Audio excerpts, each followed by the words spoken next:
अब तक हम पिछली वीडियोस में समझ चुके हैं कि किन चीज़ों पर ज़कात लगती है और उसे कैसे कैलकुलेट करना है। अगर वो वीडियोस आपने नहीं देखी है तो पहले वो देख लें। ये ज़कात कैलकुलेशन की 8th वीडियो है जहाँ पर हम डिडक्टेबल लायबिलिटीज़ मतलब कि जो लोन आपके ऊपर है उन्हें कैसे ज़कात कैलकुलेशन में लेना है उसको देखेंगे। इस्लामिक लॉ आपको अलाउ करता है कि कुछ स्पेसिफिक कर्ज आप अपनी टोटल ज़कातेबल एसेट में से माइनस कर सकते हैं और इन्हें हम डिडक्टेबल लायबिलिटीज़ कहते हैं। लेकिन एक बात ज़रूर याद रखें कि ब्याज देना और ब्याज लेना दोनों हराम है और हराम के पैसे में कभी बरकत नहीं होती। इसीलिए इंटरेस्ट बेस्ड लोन लेने से बिल्कुल बचें। अब डिडक्टेबल लायबिलिटीज में 3 केसेस हो सकते हैं। पहला केस ये हो सकता है कि अगर कोई कर्ज शॉर्ट टर्म है यानी 12 महीने के अंदर जो आपको वापस करना है इसको आप पूरा माइनस कर सकते हैं। फॉर एग्जांपल कि 10 लाख रुपए पर ज़कात बन रही थी लेकिन 2 लाख एक दोस्त को देना है तो अब ज़कात 8 लाख पर ही बनेगी। लेकिन ये डिडक्शन तभी करें अगर ज़कात देने की वजह से कर्ज चुकाने में मुश्किल हो। अगर ऐसी मुश्किल नहीं होती है तो बेहतर है आप पूरे पर ज़कात दें। दूसरा केस, अगर लॉन्ग टर्म का लोन है जैसे कि होम लोन, तो आप सिर्फ 1 साल की टोटल ईएमआई माइनस कर सकते हैं। जैसे 10 लाख पर ज़कात बन रही थी, लेकिन 20,000 रुपए महीने की मंथली ईएमआई जाती है।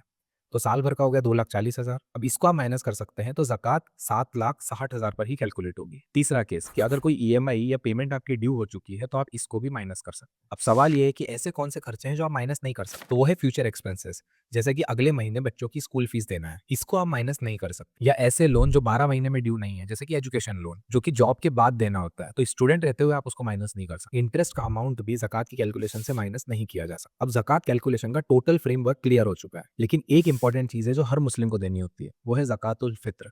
इसको हम नेक्स्ट वीडियो में समझेंगे।